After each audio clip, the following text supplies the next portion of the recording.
I will give you the main 5 things to drink to keep your kidneys solid, and I'm likewise going to let you in on a bit secret that even your primary care physician may not realize. Stay tuned. Before we begin, I need to make sure you never miss another video, a new recipe, or another cooking tip. I need you to remain as solid as conceivable. Eat the most heavenly food.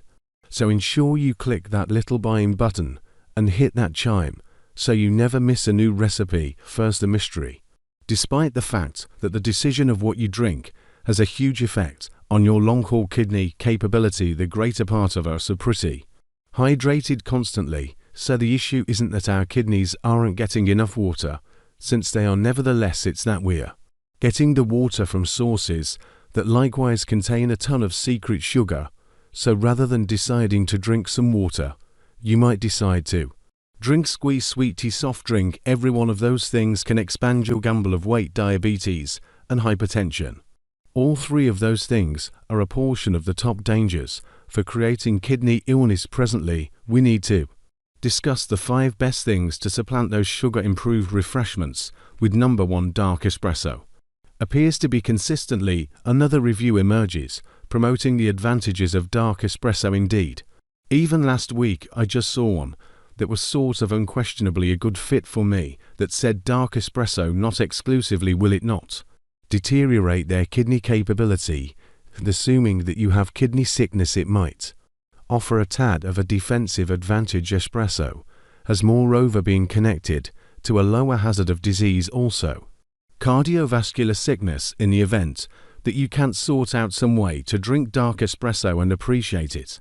Look at my main 10 hints right here for methods for integrating dark espresso into your life so you don't feel like you're drinking mud. Next, we should discuss green tea. Green enough seashores with the goal that it influences your well-being in a positive manner for the long run. Yet, while you're going after something beneficial, to drink beet juice is something incredible to go after. At this point, here's a proviso about beet juice is that it has a great deal of potassium in it.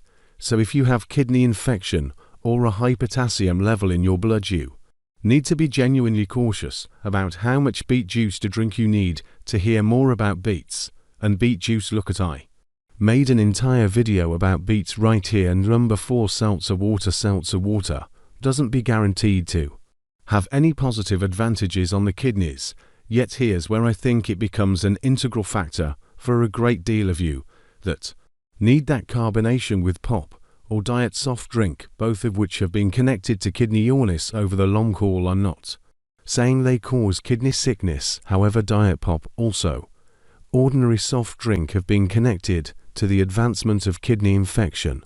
So every one of you who can't get enough of that carbonation can't get on the normal water train, since you really want those bubbles. Seltzer water is an incredible spot to begin. Drink seltzer water plain with a smidgen of newly pressed squeezed orange and a few spices. Fantastic. Alright, presently for the large uncover, the main thing to drink to keep your kidneys solid is, drumroll please, standard water. Definitely. I mean, come on, what else did you think I planned to say? Standard water has no calories in it. It's not difficult to get for the greater part of us, and it truly extinguishes your thirst. You may need to change your buds a tad so you value the flavor of new ordinary water, yet it very well may be done as such. Pick one of these 5 things when you're going to the counter, going to the bureau, going to the store, and attempting to sort out what to drink. These ought to be the foundation of the manner in which you extinguish your thirst and the manner in which you keep yourself hydrated. You understand that it's very hard to invert a magnesium lack, yet I will let you know how to do it in this video. So my inquiry is, what amount of time does it require to take care of an issue that you're treating with some unacceptable arrangement? And the response is, you won't ever tackle the issue on the off chance that you utilize some unacceptable arrangement. The vast majority don't understand how normal a lack of magnesium is. There's been a few reports that up to 88% of the overall population are low in magnesium, and what's much seriously surprising than that will be that it's truly hard to test for a lack of magnesium. There's no highest quality level. Do an examiner. What's more, there's another test that you can as a matter of fact remove some tissue from within your mouth and afterward send it to the lab. However, the issue with that test furthermore, the explanation, and not suggesting it, is on the grounds that I can't snag the lab that does this unmistakable practice test. So I won't place that in the interface since they won't call you back. So in this little diagram, see that 60% of all your magnesium is in your bones, 39% is in your delicate tissues like your muscles. However, just 1% of all the magnesium in your body is in your blood.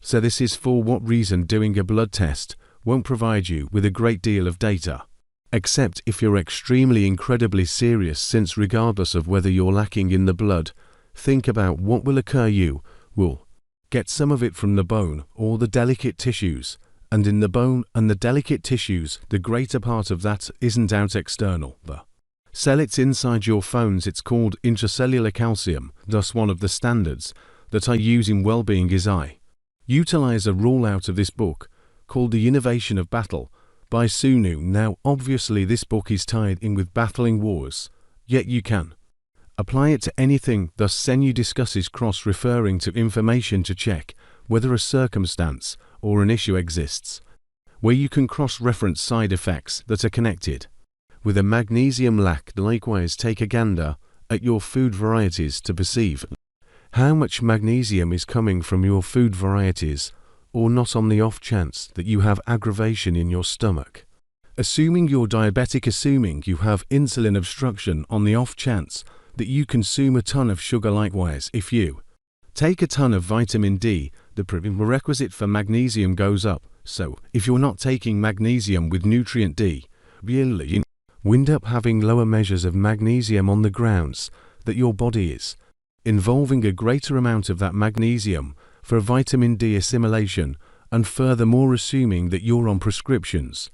Suppose you're on a PPI, erosive, or you're taking an anti-toxin, or you're on a diuretic. All these elements, when cross-referenced, can sort of demonstrate you could have a lack of magnesium, yet that presently we should cross-reference this with a potential markers.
Spot on the list.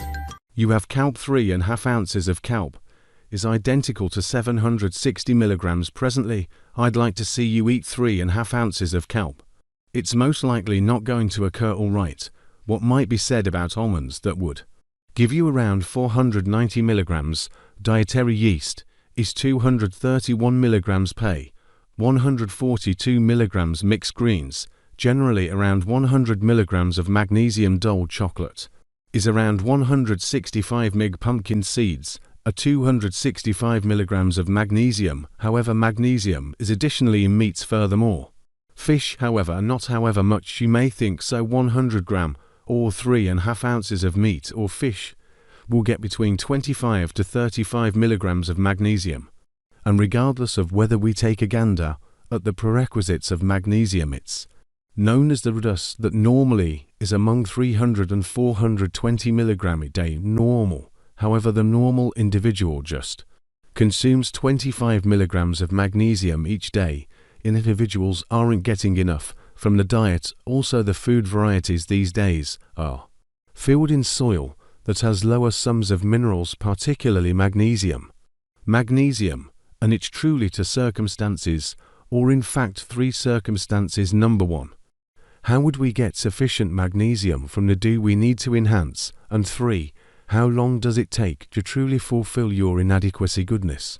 And by the way, all the data I'm discussing is in this book here, The Marvelous Solution for and Counteraction. All things considered. What specialists never realized, I'll put this interface down underneath.